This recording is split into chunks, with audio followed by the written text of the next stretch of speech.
Cost sheet हो गया पूरा कंप्लीट? यस मैम, हो गया।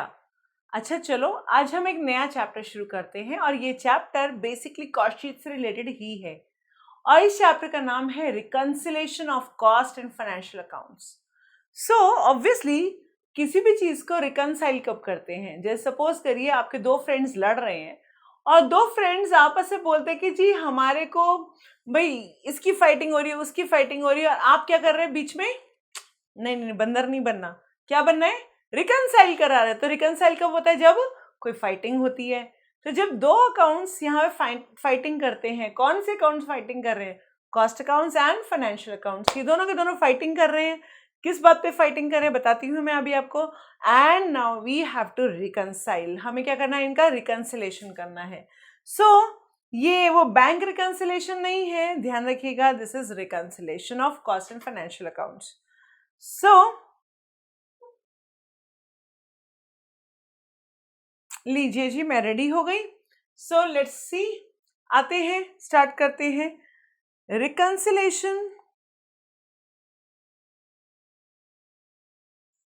Of cost and financial accounts. Reconciliation of cost and financial accounts, right? ये हमारा अब टॉपिक शुरू हो रहा है। तो मैंने आपको क्या बताया कि जब भी रिकंसिलेशन तभी जरूरत पड़ेगी ना दो लोगों की झगड़ा हो रहा हो। तो किसका झगड़ा हो रहा है मैम, जरा ये तो बताइए। तो आइए जी, मैंने आपको नाम में तो बता ही दिया था, बट रीजन ऑफ झगड़ा जरूर बता देते कि इन दोनों में बीच में झगड़ा क्यों हो रहा है। ओके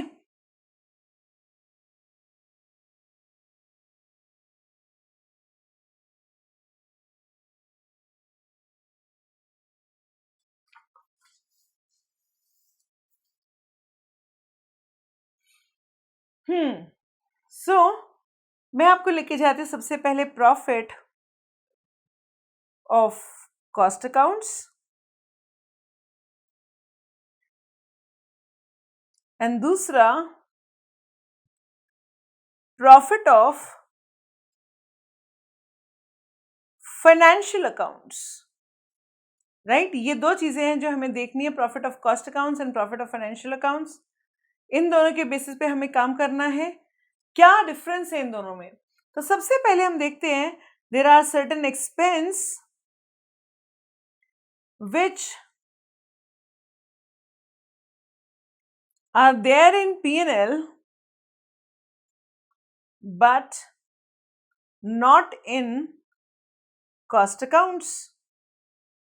कुछ ऐसे खर्चे हैं जो P&L में तो होते हैं बट कॉस्ट अकाउंट में नहीं होते, कॉस्ट अकाउंटिंग में ये खर्चे नहीं मिलते हैं।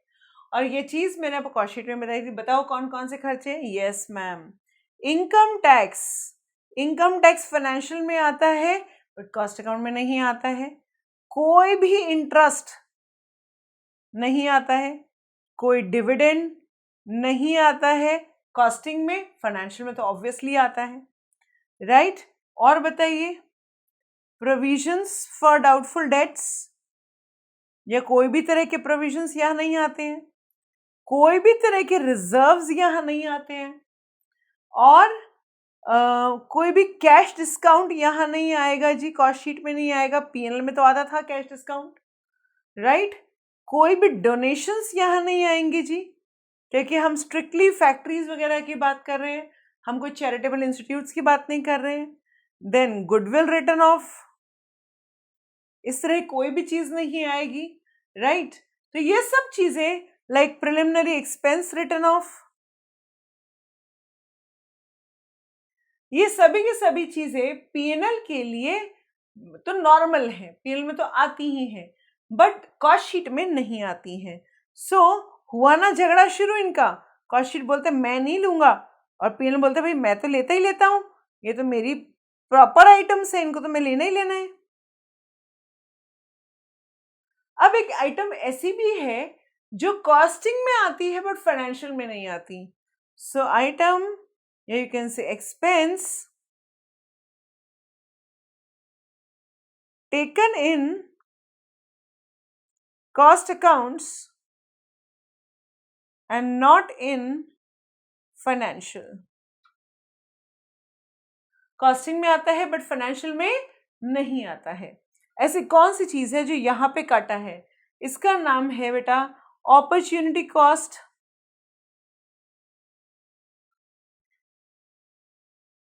For example rent of owned building. मान लीजिए मेरा अपना प्रेमिसेस है, मेरे को कोई रेंट नहीं देना पड़ता, तो कॉस्टिंग कहती है कि जी आपको रेंट नहीं देना पड़ रहा बट आपके कॉम्पिटिटर को देना पड़ेगा। सो आपने ये जगह खरीदी हुई है, आपका ऑब्वियसली पैसा ब्लॉक है, तो आप क्या लेंगे इसके ऊपर? अपॉर्चुनिटी कॉस्ट लेंगे, that is the rent of the owned premises, ताकि जिसके पास अपना प्रेमिसेस है और जिसके पास अपना प्रेमिसेस नहीं है दोनों की कॉस्टिंग सेम आए, ताकि मार्केट में बहुत ज्यादा वेरिएशंस ना हो। So costing allows this type of things but not financials. अब आता है इनकम की बात करते हैं जी। Income taken to P&L and not in cost accounts. ऐसे कुछ क्या जी? आंसर बताऊं तो इसका ये है कि all incomes are taken to P&L, but यहां पर हमारे पास कोई भी ऐसी इनकम नहीं है। There is no income except sales. Sales is not income, that is a total revenue. So कोई और इनकम सेल को छोड़ के यहां पे लिख देते हैं एक्सेप्ट सेल, और to be precise sale of scrap. Sale और सेल ऑफ स्क्रैप को छोड़ के कोई भी इनकम कॉस्टिंग में नहीं आती। वेल फाइनेंशियल्स में तो सारी की सारी इनकम आती है, चाहे वो इंटरेस्ट रिसीव्ड हो, चाहे वो रेंट रिसीव्ड हो, या मिसलेनियस इनकम हो, या कुछ भी हो। Next,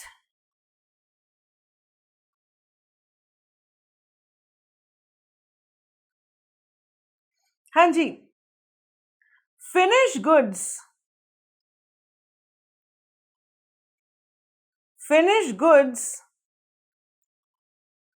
are valued at. क्या बेटा?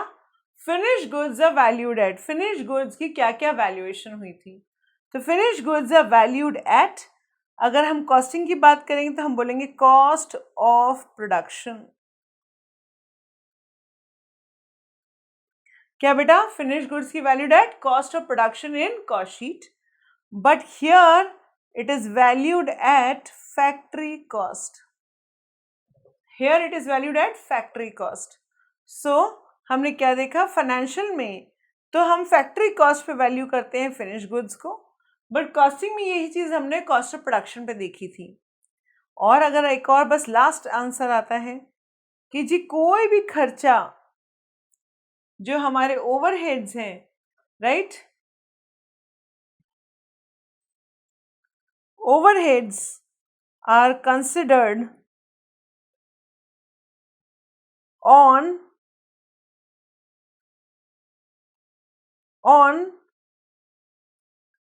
absorption basis।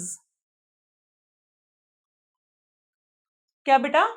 On absorption basis. Overheads जो कॉस्टिंग में लिए जाते हैं वो एब्जॉर्प्शन बेसिस पे लिए जाते हैं, बट फाइनेंशियल में यही चीज अक्रूवल बेसिस पे ली जाती है, right? So that is taken on which basis? Accrual basis. So overheads यहां पर अक्रूवल बेसिस पे हो रहे हैं, मतलब कि P&L में। कॉस्टिंग में यही चीज एब्जॉर्प्शन बेसिस, जैसे कि आपने परसेंटेज में देखी थी, factory overhead is a percentage wages, office overhead was a percentage factory cost. तो इस तरह का जो परसेंटेजेस होती हैं या पर यूनिट होते हैं, ये सब कहलाते हैं एब्जॉर्प्शन बेसिस। सो ओवरहेड्स यूजुअली कॉस्टिंग में एब्जॉर्प्शन बेसिस पे होते हैं। अक्रूवल पे भी हो सकते हैं, मतलब एक्चुअल पे भी हो सकते हैं, बट नॉर्मली हमने देखा कि वो एब्जॉर्प्शन बेसिस पे थे। बट फाइनेंशियल में एब्जॉर्प्शन तो कोई वर्ड ही नहीं होता, हम तो हमेशा ही एक्चुअल या अक्रूवल बेसिस पे ही लेते हैं। सो ये हमारे झगड़े के आ गए पंगा। कॉस्टिंग और फाइनेंशियल आपस में लड़ने लगे, ठक ठक ठक ठक। अब आप क्या करेंगे? अब आपने इनके बीच में रिकंसाइल करना है, बट रिकंसिलेशन कराने के लिए कोई मंत्र भी तो होना चाहिए। ये लोग दोनों लड़ रहे हैं कि ये नहीं लेना, ये लेना है, एंड दिस एंड दैट। तो मैं आपको सिखा रही जी रिकंसिलेशन मंत्र। क्या बेटा? रिकंसिलेशन मंत्र। रिकंसिलेशन मंत्र समझने के लिए आपको समझना है कि जो एक्सपेंस होता है वो प्रॉफिट से इनवर्सली प्रोपोर्शनल होता है। मतलब एक्सपेंस ज्यादा तो प्रॉफिट कम, प्रॉफिट ज्यादा तो एक्सपेंस कम। है ना, तो हमेशा दोनों उल्टे चलते हैं। तो सपोज करिए, अभी आपको सिंपल सी बात समझनी है कि कहीं पर भी खर्चा ज्यादा होगा, अगर एक्सपेंस ज्यादा होगा तो प्रॉफिट क्या हो जाएगा, कम हो जाएगा। खर्चा ज्यादा हुआ तो प्रॉफिट ऑब्वियसली कम होगा, और प्रॉफिट कम है तो उसको ठीक करने के लिए क्या करेंगे आप, उसको ऐड कर देंगे। एक्सपेंस ज्यादा तो प्रॉफिट कम, प्रॉफिट कम तो आपने क्या करना है, उसको बढ़ाने के लिए प्लस। और अगर एक्सपेंस कम तो प्रॉफिट ज्यादा, मतलब कि आपने करना है माइनस, राइट? यस मैम, तो हमने क्या करना है जी, इसको माइनस करने का है। दूसरा हमारे पास आ रहा है कि जो एक्सपेंस है वो प्रॉफिट से डायरेक्टली प्रोपोर्शनल है, मतलब कि एक्सपेंस और प्रॉफिट बिल्कुल हैंड इन हैंड चल रहे हैं। मतलब कि एक्सपेंसेस ज्यादा तो profit, sorry income, I am very sorry, this is about income.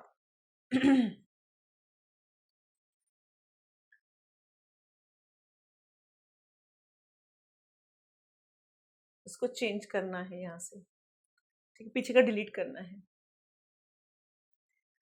Income ज्यादा तो प्रॉफिट भी ज्यादा, मतलब इनकम और प्रॉफिट तो डायरेक्टली प्रोपोर्शनल है। कैसे? अगर इनकम ज्यादा तो प्रॉफिट ज्यादा, और प्रॉफिट ज्यादा तो माइनस, और अगर इनकम कम तो प्रॉफिट भी कम, तो मैंने क्या करना है, प्लस, राइट? अगर इनकम ज्यादा तो प्रॉफिट भी ज्यादा, ठीक करने के लिए क्या करेंगे, माइनस। और अगर इनकम कम तो प्रॉफिट भी कम, तो ठीक करने के लिए क्या करेंगे आप, प्लस, राइट? सो हमने सीखा इनकम और प्रॉफिट बिल्कुल साथ साथ चलते हैं। अब आता है जी क्लोजिंग स्टॉक। आप सबको पता है कि क्लोजिंग स्टॉक अगर मैं बना के देखो तो क्लोजिंग स्टॉक क्रेडिट साइड आता है। अब क्लोजिंग स्टॉक क्रेडिट साइड, तो क्लोजिंग स्टॉक बढ़ जाए तो ऑटोमेटिकली यहाँ पे जो प्रॉफिट बैलेंसिंग फिगर निकलना है वो भी बढ़ जाएगा, राइट? मान लीजिए कि हमारा क्लोजिंग स्टॉक था 20,000 और प्रॉफिट यहाँ पर सब कुछ डलने के बाद, निकलने के बाद यहाँ पे आ रहा है सपोज 70,000। क्लोजिंग स्टॉक बढ़ गया, ये 30,000 हो गया, तो ऑब्वियसली बैलेंसिंग फिगर जो प्रॉफिट है वो 80 हो जाएगा। मीन्स हमें समझ में आया कि क्लोजिंग स्टॉक बढ़ेगा तो प्रॉफिट भी बढ़ेगा, क्लोजिंग स्टॉक इंक्रीज हुआ तो प्रॉफिट भी इंक्रीज हुआ, और जो चीज इंक्रीज हो गई हमने उसको क्या करना है, माइनस। ऐसे ही क्लोजिंग स्टॉक डिक्रीज है तो प्रॉफिट भी डिक्रीज है, तो हम क्या करेंगे, प्लस। सो क्लोजिंग स्टॉक और प्रॉफिट तो बिल्कुल साथ के साथ चलते हैं, हाथ में हाथ डाल के चलते हैं, they always goes hand in hand, right? अब नेक्स्ट आता है ओपनिंग स्टॉक। अगर ओपनिंग स्टॉक ज्यादा, राइट, अगर ओपनिंग स्टॉक ज्यादा तो प्रॉफिट कम, और प्रॉफिट कम है तो उसको ठीक करने के लिए क्या करेंगे, प्लस। अगर ओपनिंग स्टॉक कम तो प्रॉफिट ज्यादा, मतलब कि करना है हमें minus. So opening stock is inversely proportional to profits. Opening stock is inversely proportional to profits, right? तो ओपनिंग स्टॉक और प्रॉफिट हमेशा कैसे चलेंगे, उल्टा चलेंगे। ओपनिंग स्टॉक ज्यादा होएगा तो प्रॉफिट कम हो जाएगा, ओपनिंग स्टॉक कम हो गया तो प्रॉफिट ज्यादा होएगा। कैसे? देखो, ओपनिंग स्टॉक डेबिट साइड है, मान लो ये 20 है और प्रॉफिट 70 है, राइट? बाकी सब चीजें डली हुई हैं। नाउ अगर ये 30 हो जाए तो ऑब्वियसली डेबिट साइड बढ़ गया, और डेबिट साइड बढ़ गया तो ये 70 नहीं 60 होना पड़ेगा, तभी दोनों साइड मैच करेंगी। सो ओपनिंग स्टॉक बढ़ने पर तो प्रॉफिट कम हो जाता है, ओपनिंग स्टॉक बढ़ने पर प्रॉफिट तो कम हो जाता है, तो कम होएगा तो प्लस, ओपनिंग स्टॉक कम हो गया तो प्रॉफिट ज्यादा हो गया, प्रॉफिट ज्यादा हो गया तो माइनस। ये दोनों इनवर्सली रिलेशन है। तो ये चार चीजें आपको याद रखनी है, ये है मेरे रिकंसिलेशन मंत्रा, राइट? तो आपने सबने रिकंसिलेशन मंत्रा लिखने हैं, और पॉज करके चाहे तो लिख लीजिए, but you have to write down reconciliation mantra. तो बहुत सीधी सी बात है, जो एक्सपेंस और ओपनिंग स्टॉक है ये हमेशा उल्टा चलेंगे, मतलब बढ़ेंगे तो प्रॉफिट घटेगा, घटेंगे तो प्रॉफिट बढ़ेगा। और इनकम और क्लोजिंग स्टॉक आपको पता है क्रेडिट साइड आते हैं, तो वो दोनों के दोनों सेम प्रोपोर्शन में चल रहे हैं, मतलब कि अगर वो चल रहे, वो बढ़ रहे हैं तो प्रॉफिट भी बढ़ रहा है, और वो घट रहे हैं तो प्रॉफिट भी घट रहा है। ओके, सो हमें समझ में आया जी कैसे करना है। अब हमने अपने क्वेश्चन एक बार करके देखते हैं। ये क्वेश्चन करने के बाद आपकी बहुत सारी बुक्स तो यहीं पर ही खत्म हो जाएंगी, हम तो अभी और बहुत कुछ आगे चलने वाले हैं, राइट। तो मैं बना रही हूँ reconciliation statement. Question number 1,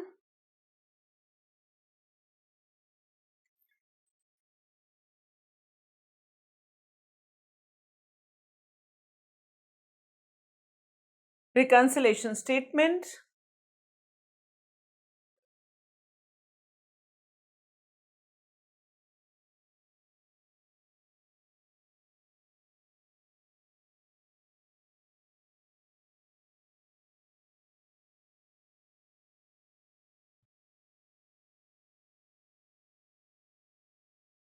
Okay, I'm preparing a reconciliation statement with question number 1. आपको हमेशा कॉस्ट अकाउंट दिया होगा तो आप फाइनेंशियल तक पहुंचेंगे, और फाइनेंशियल दिया होगा तो आप कॉस्टिंग तक पहुंचेंगे। मतलब कि आपको एक दिया होगा दूसरे तक पहुंचना है, राइट। और जिससे भी स्टार्ट करेंगे आपने क्या बोला है, मेरा अकाउंट। क्या बोला है बेटा, मेरा account. So wherever you start you will always say मेरा अकाउंट। फिर से बोलो मेरा अकाउंट, बोलो बोलो मेरा अकाउंट। कौन सा, जिससे हम स्टार्ट करेंगे, राइट। सो सबसे पहले दिया हुआ net profit as per cost accounts. हमने यहां लिखा net profit as per cost accounts 66760, right. This is 66760। So cost account 66760 दिया हुआ है मुझे, इट्स ऑलरेडी गिवन। अब मैं आगे चलती हूं। आगे क्या दिया जी, शुरू करूं। तो मेरा अकाउंट कौन सा, कॉस्ट अकाउंट। मेरा अकाउंट कौन सा, कॉस्ट अकाउंट। फिर बोलो मेरा नारा कॉस्ट अकाउंट्स। अभी हम पार्टी बदलू करेंगे, जब हम प्रॉफिट लॉस से शुरू करेंगे तो प्रॉफिट लॉस मेरा अकाउंट बनेगा, जब कॉस्ट अकाउंट से शुरू करेंगे तो कॉस्ट अकाउंट मेरा बनेगा। सबसे पहले दिया factory on cost. On cost means overhead, on cost means overhead. So factory on cost under recovered in costing. So factory on cost under recovered in costing means, अभी हमने यहां लिखा, एक काम करते, एक रफ कॉलम बना लेते हैं, राइट। एक रफ कॉलम भी बना लेते हैं ताकि हमारा काम हो जाए। क्या ये रफ कॉलम पेपर बना सकते हैं मैम, आंसर इज यस बेटा, बिल्कुल बना सकते हैं। सो जरा मैं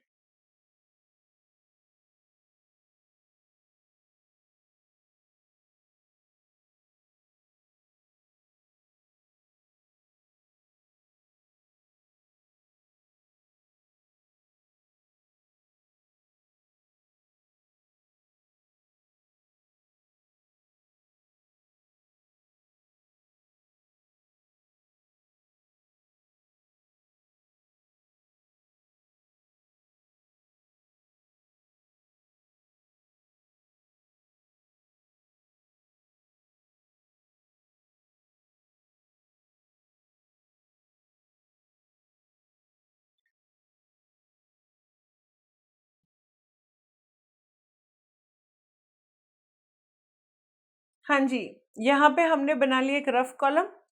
ready study go. Okay let start.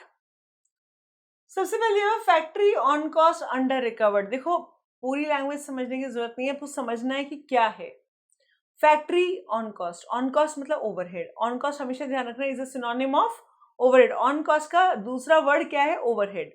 Overhead under recovered मतलब कि खर्चा कम है। अंडर, अंडर मतलब कम, रिकवर्ड मतलब डाला गया।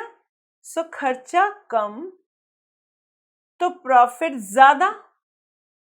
अगर खर्चा मेरे अकाउंट में कम डला है, रिकवर्ड तो बेसिकली कॉस्टिंग में ही होता है, वैसे बता रखा है इन कॉस्टिंग, बट ना भी दे रखा हो तो मुझे मालूम है एब्जॉर्प्शन या रिकवर्ड वर्ड हमेशा कहाँ यूज होता है, कॉस्टिंग में। कम डला, फैक्ट्री का खर्चा कम डला, अंडर रिकवर्ड। तो क्या करेंगे, खर्चा कम तो प्रॉफिट ज्यादा, प्रॉफिट ज्यादा तो माइनस। सो हमने लिखा factory overheads under recovered. Factory overheads under recovered. How much? This is 5,700. Right? This is 5,700. Okay, then next दे रखा है क्या, admin on cost recovered in excess. So administration on cost overheads recovered in excess मतलब कि over recovered. Factory overhead ज्यादा हो गया है.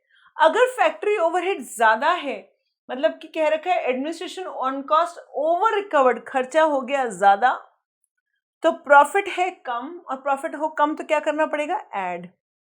कितना बेटा, दिस इज 4250. कितना बेटा, this is 4250. Right, this is admin overheads recovered in excess, ज्यादा लग गया है, this is 4250. Then next comes depreciation charge in financial books. दूसरा depreciation charge as per cost sheet. दोनों के अंदर दे रखा है डेप्रिसिएशन चार्जेस किसके हैं, एक तो फाइनेंशियल बुक्स के और एक कॉस्ट शीट के. Right, so depreciation charge in financial books and cost sheet दोनों के दे रखे हैं. अगर दोनों दे रखा है, so let's see depreciation. Let's see depreciation किस में ज्यादा है, देखते हैं. फाइनेंशियल बुक्स में तो था 36,660 और कॉस्ट शीट मतलब मेरा अकाउंट. मेरा अकाउंट कहां से शुरू हुआ था, कॉस्ट शीट से. सो मेरा अकाउंट कौन सा है, कॉस्टिंग. सो मेरी कॉस्टिंग में 4200 है मतलब कि ज्यादा है, मेरा खर्चा ज्यादा, प्रॉफिट कम, that means plus. Right, so depreciation overcharged. हमें दिख रहा है कि कॉस्टिंग में ज्यादा है, सो डेप्रिसिएशन प्लस होने जा रहा है. इन दोनों का डिफरेंस कितना है, 4200 minus 3660 is equal to 540. And 540 क्या हो गया, प्लस हो गया. तो 540 is plus. Then next is goodwill written off. Goodwill written off, ये खर्चा मेरे अकाउंट कॉस्टिंग में आता ही नहीं है, खर्चा है ही नहीं, मतलब कि मेरा प्रॉफिट ज्यादा है, और ठीक करना हो तो क्या करोगे, माइनस करोगे. सो क्या किया आपने, माइनस कर दिया. राइट, फिर उसके बाद दिखाई दे रहा है आपको ट्रांसफर फीस. देखो बेटा, ट्रांसफर फीस एक इनकम होती है, कॉस्टिंग में नहीं आती, कोई भी इनकम नहीं आती. इनकम नहीं है तो इसका मतलब प्रॉफिट कम है, तो मेरे को ठीक करने के लिए क्या करना पड़ेगा, प्लस. मैम कैसी इनकम है वो फिर से बताओ प्लीज. देखो बेटा, जब एक कंपनी अपने शेयर इशू करती है तो शेयर होल्डर्स के पास आ जाते हैं. अब शेयर होल्डर इन शेयर्स की ट्रेडिंग करना शुरू कर देते हैं, इसको बेचा, उसको खरीदा, उसको दिया, उसको लिया. राइट, मगर जिस सपोज करिए मैंने शेयर खरीदा किसी कंपनी का, तो मुझे उस कंपनी को शेयर ट्रांसफर फीस दे करके अपने नाम पे कराना पड़ता है. I have to get the shares transferred in my name, for which I have to pay very nominal fees which is called as transfer fees. तो मेरे लिए तो खर्चा है क्योंकि मैंने तो पे किया, बट कंपनी के लिए क्या बन गया, वो इनकम. सो उसको लिए वो बोलते हैं ट्रांसफर फीस. राइट, सो ट्रांसफर फीस क्या है हमारे लिए, इनकम, मतलब कंपनी के लिए क्या है, इनकम है. सो ट्रांसफर फीस दिया हुआ है, ऑब्वियसली वो इनकम कॉस्टिंग में तो बिल्कुल भी नहीं आती है. सो इनकम नहीं आएगी तो प्रॉफिट कम हो जाएगा, प्रॉफिट कम हो जाएगा तो प्लस करना पड़ेगा. कितना, सो ट्रांसफर फीस प्लस हुआ कितना बेटा, 400.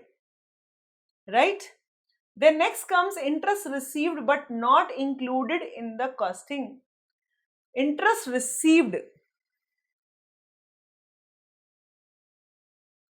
not included in costing कहने की तो जरूरत ही नहीं है, मुझे पता है इनकम है, रिसीव्ड है तो इनकम है. इनकम है तो मेरी कॉस्टिंग में तो पक्का नहीं आती, इनकम नहीं आती, प्रॉफिट कम हो गया, प्लस कितना बेटा जी, 450.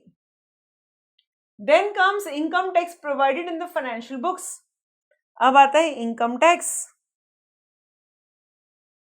क्या आता है बेटा, income tax. Income tax provided in the financial books का मतलब ये हुआ कि फाइनेंस पीएनएल में डालता है, फाइनेंशियल बुक्स मतलब पीएनएल में डालता है, मेरी बुक में आता है, नहीं आता. खर्चा नहीं आता, मेरा प्रॉफिट ज्यादा हो गया, माइनस करना पड़ेगा जी. कितना जी, 600. राइट, क्या मैम ये रफ कॉलम हम पेपर में बना सकते हैं, आंसर इज यस बेटा, मोस्ट वेलकम, कोई दिक्कत की बात ही नहीं है, बिल्कुल कर सकते हैं. Then comes bank interest credited in the financial books. Bank interest credited, credited मतलब मिला है, मेरे को तो पक्का नहीं मिला होगा जी, मेरी कॉस्ट शीट में तो बिल्कुल नहीं आता, इनकम नहीं आती, प्रॉफिट कम है, माइनस करो, नहीं सॉरी प्लस करो, कितना जी 230 प्लस हो गया। Next come store adjustment. अब स्टोर एडजस्टमेंट दोनों में हो सकता है, बट क्या लिख रखा है, store adjustment credited in financial books, financial books में क्रेडिट है बट कॉस्टिंग में तो नहीं बता रखा, इसका मतलब ये क्रेडिटेड है वहां पर, तो वहां की इनकम है, नहीं आई, प्रॉफिट कम है, प्लस कर दो, कितना 420। Depreciation of stock charge in financial statements, depreciation of stock charge in financial मतलब कि पीएनएल में चार्ज हुआ है, पर कॉस्टिंग के बारे में वैसे भी कुछ नहीं कह रखा, वैसे बेटा स्टॉक का भी डेप्रिशिएट होता है क्या, वहां जरूर कुछ वैल्यूएशन पंगा हुआ होगा, इसकी वजह से हो रहा है, बट यहां तो कुछ नहीं दे रखा, तो मेरे अकाउंट में मेरी कॉस्ट शीट में कोई भी एक्सपेंस नहीं है, मतलब कि मेरा प्रॉफिट ज्यादा है, मुझे करना पड़ेगा minus, this is 860, right. Then comes dividend appropriated in financial accounts, next क्या दिख रहा है बेटा, डिविडेंड, और क्या दिख रहा है बेटा, appropriated in financial accounts, dividend है, मेरे अकाउंट में तो पक्का नहीं आएगा, कॉस्टिंग में तो आता ही नहीं, तो खर्चा नहीं आएगा, प्रॉफिट ज्यादा है, माइनस करना पड़ेगा कितना, it is 1200। Then comes loss due to theft and pilferage provided in financial books, loss due to theft and pilferage, loss of theft,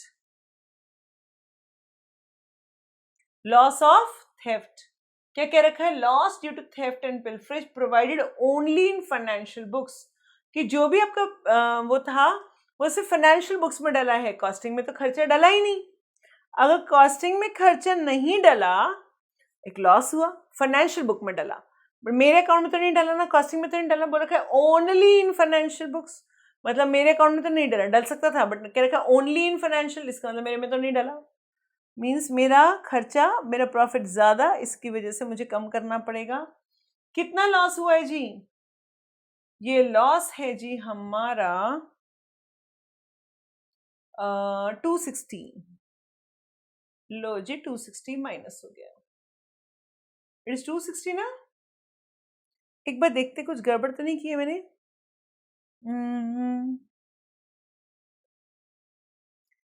I think मेरे से कुछ ऊपर नीचे हो रहा है, एक बार देख लेते हैं, this is dividend is of 860, नहीं नहीं नहीं, फिर से करते हैं, कुछ मेरी फिगर्स ऊपर नीचे हो गई, एक बार देखते हैं, income tax is 600, okay, bank interest is 230, yes ma'am, store adjustment is 420, yes ma'am, depreciation of stock 860, बिल्कुल ठीक है मैम, डिविडेंड इज 1200, अरे वाह भाई वाह, बिल्कुल ठीक है, loss due to theft is 260, हाँ जी ठीक है, बिल्कुल ठीक चल रहा है ना, हाँ ठीक चल रहा है, मैं अभी कंफ्यूज हो रही थी, सो लॉस इज 260, बिल्कुल ठीक चल रहा है, तो क्या रखा, capital expenditure 15,000, depreciation charge on in financial accounts books but not in cost accounts, बेटा देखो कैपिटल एक्सपेंडिचर तो वैसे भी दोनों में नहीं आता, ना कॉस्टिंग में आता है ना फाइनेंशियल अकाउंट में, तो फिर तो फिक्स सेट अकाउंट में जाता है, सो वो 15,000 की तो कोई टेंशन है नहीं, बट हाँ डेप्रिसिएशन जो उसका है वो फाइनेंशियल में डला है, कॉस्टिंग में नहीं डला, so that means depreciation on capital expenditure क्या कह रखा है कि ये फाइनेंशियल बुक्स में है बट कॉस्टिंग में नहीं है, मतलब मेरा एक्सपेंस क्या हो गया, बढ़ गया, यस मेरा एक्सपेंस बढ़ गया, नहीं कॉस्टिंग में तो है ही नहीं ना, कॉस्टिंग में तो है ही नहीं, मेरा एक्सपेंस है ही नहीं, डेप्रिसिएशन तो है ही नहीं, सो मेरा एक्सपेंस खत्म, प्रॉफिट ज्यादा माइनस, तो चलो कितना हुआ, दिस इज 2000, और नीचे स्क्रॉल डाउन करते हैं जी, closing stock was over valued in cost account, मतलब मेरे अकाउंट में ज्यादा था, अगर क्लोजिंग स्टॉक ज्यादा होगा तो प्रॉफिट भी ज्यादा होगा, और मुझे क्या करना पड़ेगा, minus, So overvaluation of closing stock, मेरे अकाउंट में, कॉस्ट अकाउंट में ओवर वैल्यू हुआ है, मतलब कि ज्यादा डला हुआ है. अगर क्लोजिंग स्टॉक ज्यादा तो प्रोपोर्शनली प्रॉफिट भी ज्यादा होगा. So this is minus, this is 1000. फिर क्या रखा, opening stock of financial accounts, opening stock of cost accounts.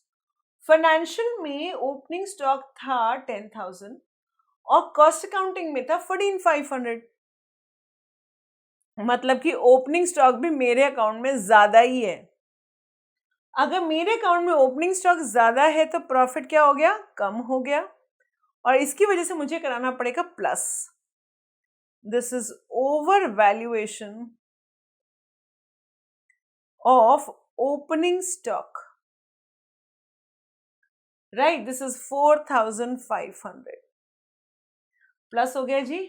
Director fees, लो जी, ये खर्चा हमारी बुक्स में तो होगा नहीं, कॉस्टिंग में तो होता ही नहीं. प्रॉफिट मेरा हो गया ज्यादा, मुझे ये करना minus. So director fees, how much, not charge in costing. Costing में चार्ज नहीं होता, मीन्स मेरे अकाउंट में खर्चा नहीं है, मेरा प्रॉफिट ज्यादा है, मुझे माइनस करना है 1300. उसके बाद आगे स्क्रॉल डाउन करिए. A provision for bad and doubtful debt in made in financial accounts. एक प्रोविजन है जो फाइनेंशियल अकाउंट्स में बना हुआ था, provision for doubtful debt. Means मेरे अकाउंट में तो नहीं है ना, मैं तो अपने अकाउंट की बात कर रही हूँ, मेरे कॉस्टिंग में वो नहीं है, तो खर्चा नहीं है, प्रॉफिट मेरा ज्यादा, मुझे करना है minus. This is 1140, right. So now this is 66760 plus 4250 plus 540 plus 850 plus 230 plus 420 plus 4500. This is 77550. अब इधर आइए. 5700 plus 500 plus 600 plus 860 plus 1200 plus 260 plus 2000 plus 1000 plus 1300 plus 1140. ये आया जी मेरा 14,560. सो डिफरेंस देखते हैं. What is the profit as per financial accounts.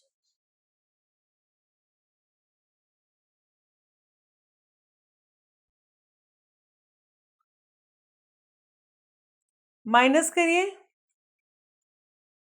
This is 62990. कितना आया जी प्रॉफिट, 62990, राइट. तो ऐसे करके हमारा क्वेश्चन हुआ खत्म. This is, we have found cost account. शुरू करते हुए फाइनेंशियल अकाउंट्स पर हम वापस आ गए, राइट. तो हाँ जी, अब हमने अकाउंट क्वेश्चन नंबर 1 तो कर लिया. कभी कभी क्वेश्चन बोलता है जी मेमोरेंडम रिकंसिलेशन अकाउंट बनाओ. क्या बोलता है, मेमोरेंडम रिकंसिलेशन अकाउंट बनाओ. If we are going to prepare a memorandum reconciliation account, तो कैसे बनाना है ये देखते हैं. Let's prepare a memorandum reconciliation account. For this करना क्या है, जहां से भी आपने स्टार्ट किया वहां लिखेंगे आप by profit as per cost account. जैसे अभी हमने कॉस्टिंग से शुरू किया, जब फाइनेंशियल शुरू करेंगे तो फाइनेंशियल सारा काम करेंगे. जितनी भी प्लस आइटम्स आई हैं वो इस साइड डालेंगे, क्रेडिट साइड डालेंगे, और जितने भी माइनस आइटम्स आई हैं वो सारी इस साइड डालेंगे. और हमारे ऑपोजिट साइड पे आ जाएगा profit as per the opposite accounts. That means अब की बार जैसे फाइनेंशियल अकाउंट्स आएगा. तो आप कर सकते हैं यहाँ पर कि नहीं, इजी है ना. तो अभी मैंने आपको बनाना सिखा दिया, कुछ नहीं करना. जैसे सपोज करिए, अब देखिए ऊपर में फैक्ट्री ओवरहेड प्लस माइनस हुआ है, तो हम क्या करेंगे, यहाँ डाल देंगे factory overheads. Factory overheads under recovered. कितना जी, फैक्ट्री ओवरहेड अंडर रिकवर्ड में दे रखा था आपको 5,700, राइट. उसके बाद admin overheads ओवरचार्ज्ड. So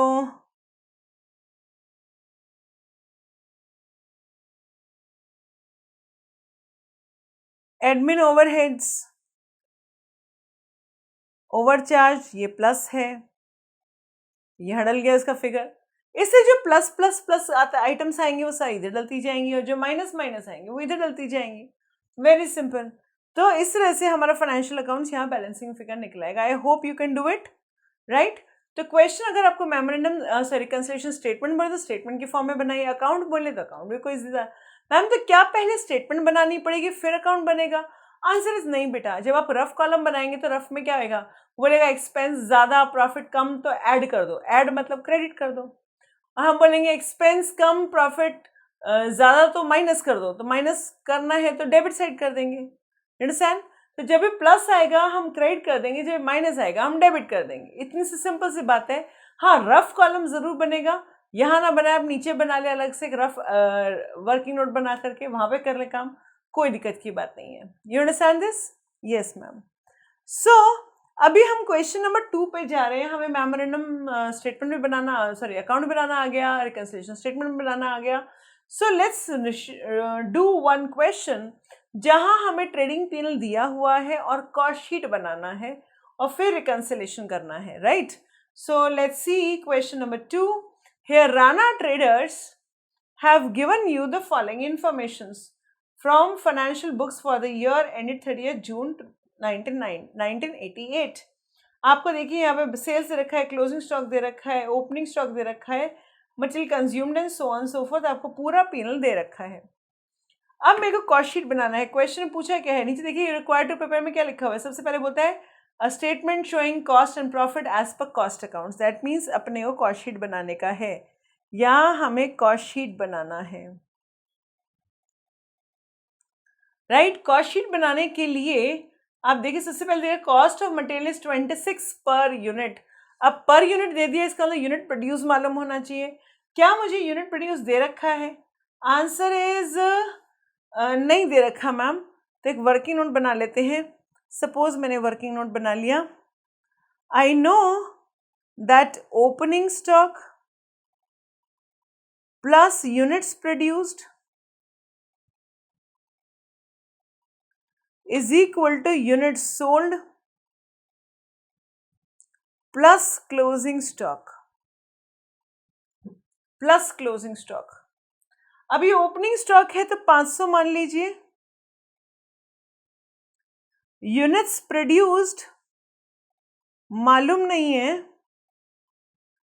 units sold 10,250 है और क्लोजिंग स्टॉक 250 है। ये दे रखा है, ओपनिंग स्टॉक दे रखा है, क्लोजिंग स्टॉक दे रखा है, यूनिट सोल्ड दे रखा है। So what is my units produced? My unit produced would be, अगर मैं इसको प्लस माइनस करूं तो 10,000 यूनिट्स आ रहा है। What is my units produced? It is 10,000 units. Okay, so my direct material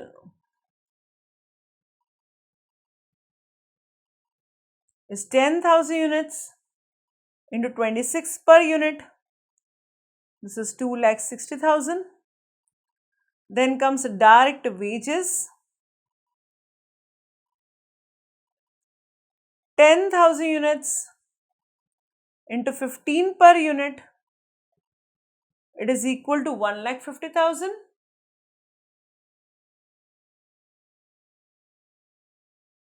So my prime cost is 4,10,000. Now comes factory overheads. Factory overhead given group is 60% of labor cost. 60% of labor अगर मैं डालूं तो ये आएगा 90,000। So my factory cost, it is equal to 5 lakh. Okay, then office overheads is 20% of factory cost. What is factory cost? Sorry factory cost बोला, factory overhead नहीं बोला. It is 20% of factory cost. Factory cost is 5 lakh. 20% of 5 lakh is equal to 1 lakh. This is cost of production. How much? This is 6 lakh. Now comes opening stock. Question ने कहा that the opening stock E point पढ़िएगा. Opening stock of finished goods is valued at 45 per unit. कितना दे रखा है बेटा? Opening stock of finished goods is valued at 45 per unit. और मेरा opening stock कितना था? 500 units given to be revalued at 45. That means 500 into 45 is equal to 22,500. Now comes closing stock. 6 lakh units is for units produced of 10,000 units. तो बताओ closing stock of 250 units कितना होगा. तो मैंने कहा जी 6 lakh divide by 10,000 into 250, it is equal to 15,000.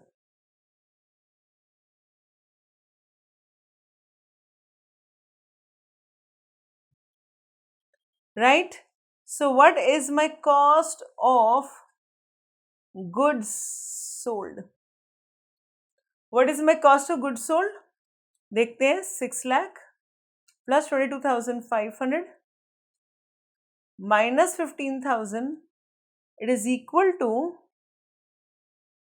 607500 plus selling and distribution overheads. Selling and distribution overheads. Selling expenses are charged at 6 per unit. Selling expenses कितने बेटा? 6 per unit. So 10,250 units into 6 per unit. Okay. 10,250 into 6. It is equal to 61,500. हमें मालूम है selling distribution overheads are always based on unit sold. सभी चीजें units produce पे base होती है. इससे सेलिंग डिस्ट्रीब्यूशन ओवरहेड किस पे बेस होता है? यूनिट सोल्ड पे होता है. इसका मतलब कॉस्ट ऑफ सेल्स जो आया वो कितना आया जी? This is 669,000. और क्या मुझे सेल मालूम है? बेटा सेल तो एक्चुअली होती है, वो तो कहीं कोई चेंज हो ही नहीं सकती. सेल तो सेल है भैया. वो तो हमें फाइनेंशियल अकाउंट से ही निकाल के लानी पड़ेगी कि सेल में कभी कोई चेंज नहीं हो सकता. वो तो वो है जो आपने एक्चुअली में बेचा है, जो आपके पास आया. 7,17,500. और अगर मैं प्रॉफिट देखूं तो कितना आ रहा है मेरा? 48,500. अब यहाँ का प्रॉफिट आ रहा है 48,500, पीएल का प्रॉफिट आ रहा है 48,750. अलग अलग है. मुझे क्वेश्चन पॉइंट नंबर 2 ने पूछा है prepare a reconciliation, right? Statement showing reconciliation. Statement बनाने का है, अकाउंट बनाने का नहीं है. अभी पिछले ही क्वेश्चन में मैंने क्या किया था? कॉस्ट शीट को अपना बेस माना था. तो चलो अब मैं पीएल को अपना बेस मान लेती हूँ ताकि आपके दिमाग बिल्कुल फ्री हो जाए. आप किसी को भी बेस मानिए करिए, आप दूसरे तक पहुंच जाएंगे. So let's prepare a second thing, that is reconciliation statement. Reconciliation statement मैं वही काम कर रही हूं. I am preparing a double column.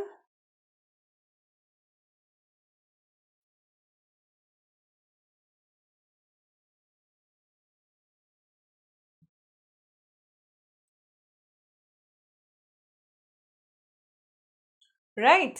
और reconciliation में क्या बनाया हमने? Profit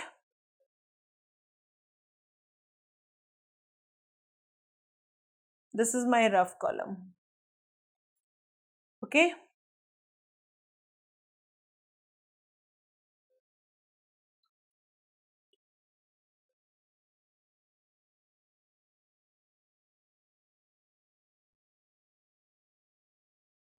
reconciliation statement. Let's start with this. I am given profit as per P&L. क्या दिया हुआ है जी मुझे? प्रॉफिट एज अ P&L दिया हुआ है 48,750. क्या दिया हुआ है? 48,750 का मुझे प्रॉफिट एज अ P&L दिया हुआ है, राइट? और मैंने अब की बार क्या किया? प्रॉफिट लॉस को अपना अकाउंट माना. क्यों माना? क्योंकि मुझे, आप कॉस्ट शीट को भी मान सकते हैं, बट मैंने P&L को मान लिया ताकि आपको समझ में आ जाए कि बिल्कुल सेम तरीका है, कुछ भी कर लीजिए. So let's put our finger on the own account, that is my trading P&L account. Opening stock, मेरे अकाउंट में ओपनिंग स्टॉक था 17,500. यहां पर ओपनिंग स्टॉक आया था जी 22,500. मतलब कि मेरा ओपनिंग स्टॉक कम है, right? Under valuation of opening stock,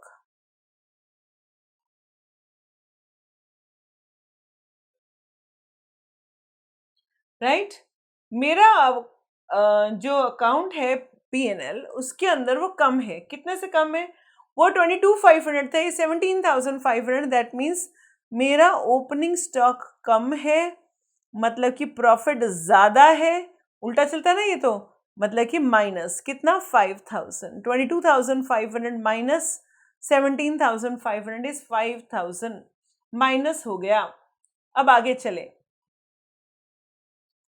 next comes, फिर हमने दूसरी आइटम देखा मटेरियल कंज्यूम्ड. मटेरियल कंज्यूम्ड हमारे यहाँ पे कितना था? यहाँ पे कितना है जी? देखो मटेरियल यहाँ पे निकला था 2,60,000. सो ये तो बिल्कुल सेम आ गया, कोई दिक्कत नहीं है.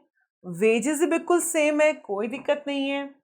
अच्छा, अब सेल्स पे चलिए. सेल्स तो है ही से, हमने तो यहीं से उठाई थी सेल तो. बट क्लोजिंग स्टॉक में क्या हुआ? मेरा अकाउंट, मेरे P&L में 12,500 और यहां पर है 15,000. इसका मतलब मेरा क्लोजिंग स्टॉक भी अंडर वैल्यूड है. Under valuation of closing stock. Closing stock कम है तो प्रॉफिट भी कम है और मुझे प्लस करना पड़ेगा. दैट मीन्स 2,500 मेरा प्लस हो गया, राइट?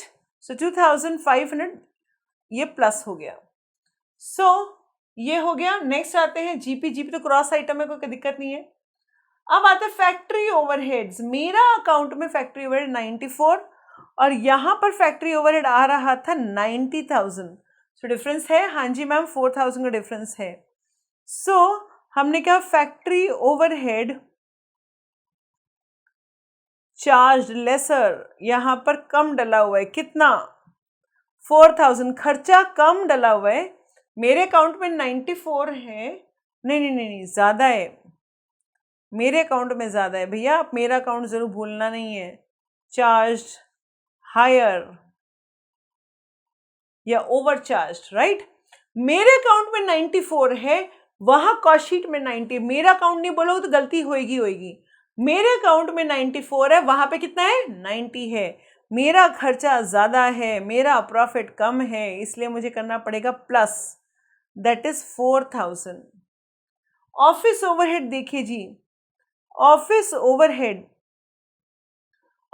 यहां पर मेरे अकाउंट में दिख रहा है 104, वाइल वहां पे मेरे को ऑफिस ओवरहेड दिखाई दे रहा था 1 लाख. फिर से मेरे अकाउंट में खर्चा ज्यादा हो रखा है, प्रॉफिट कम है, तो that means plus. Overhead charge, office overhead charge higher is 6,000. कर दिया जी मैंने, प्लस कर दिया, बिल्कुल हो गया प्लस. 6,000 भी प्लस हो गया. Selling overheads. अब सेलिंग ओवरहेड्स की बात करते हैं. मेरे अकाउंट में 55 था और वहां पे कितना था? यहां पर 61,500. अब की बार डेफिनेटली मेरा कम है. So they are charge lesser, right? मेरा सेलिंग ओवरहेड्स कम है. मेरा सेलिंग ओवरहेड 55,000 था, कॉस्ट शीट वालों का 61,500 था.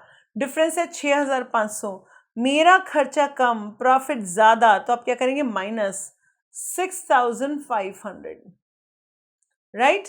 तो सेलिंग ओवरहेड्स कितना हुआ? 6,500. बट बेटा एक बात और, अभी 6,500 नहीं है. एक चीज ध्यान से देखिएगा, कॉस्ट अकाउंट्स में दिख रहा था 61,500 और मेरा P&L में दिखाई दे रहा है एक तो सेलिंग एक्सपेंसेस दिखाई दे रहा है 55,000, एक बैड डेट दिखाई दे रहा है 4,000. Bad debt is also selling expense, आपको पहले से पता है ये. दैट मीन्स डिफरेंस इन दोनों का 2,500 है. कितना है बेटा? 2,500. तो bad debt and selling expense are both selling overheads, so bad debt is also taken as selling overhead, तभी कंपेयर होगा. सो ये मेरा अकाउंट है, मेरे अकाउंट में खर्चा कम, रूल वही लग रहा है. मेरे अकाउंट में खर्चा कम, प्रॉफिट ज्यादा, माइनस, दैट इज 2,500. अब मेरे अकाउंट में गुडविल रिटर्न ऑफ है, मेरे अकाउंट में गुडविल रिटर्न ऑफ है, मेरा खर्चा ज्यादा है, मेरा मतलब पीनल खर्चा ज्यादा है, प्रॉफिट कम है, दैट मीन्स प्लस कितना? 5,000. अब आते क्रेडिट साइड, इंटरेस्ट, राइट, और दूसरा rent. Interest income and rent income, ये दो चीजें नजर आ रही हैं. Interest income, rent income. अगर मेरा इनकम ज्यादा है तो मेरा प्रॉफिट भी ज्यादा होगा, तो माइनस करना पड़ेगा. दोनों पे सेम रूल लग रहा है. Interest is 250 and this is 10,000, right. तो मेरा इनकम ज्यादा, प्रॉफिट भी ज्यादा, तो हमने क्या करना है? माइनस कर देना है. सो ये सारा काम करने के बाद let's take the total.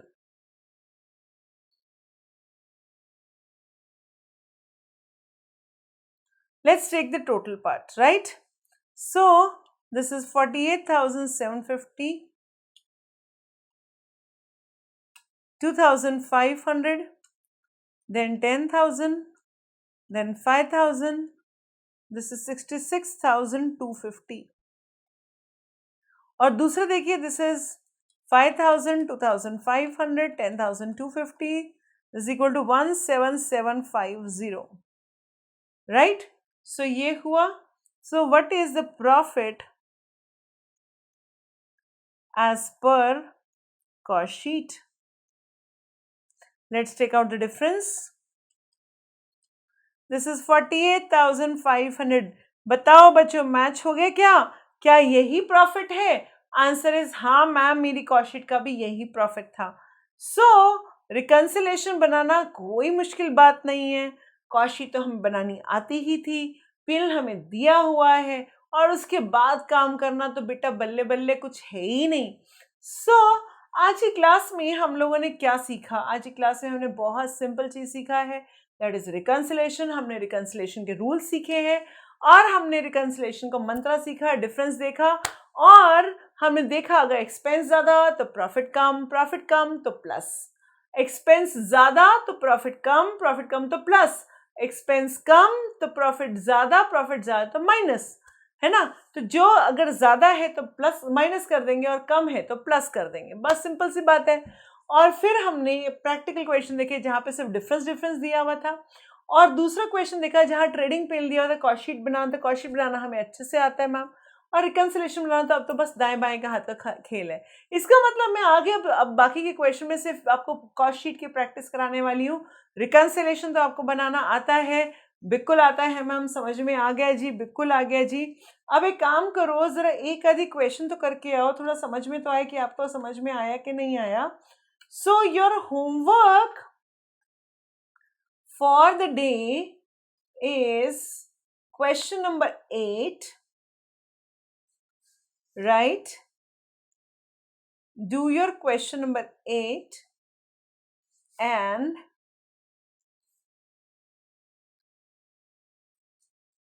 just wait, sure mat karo. And then question number 15,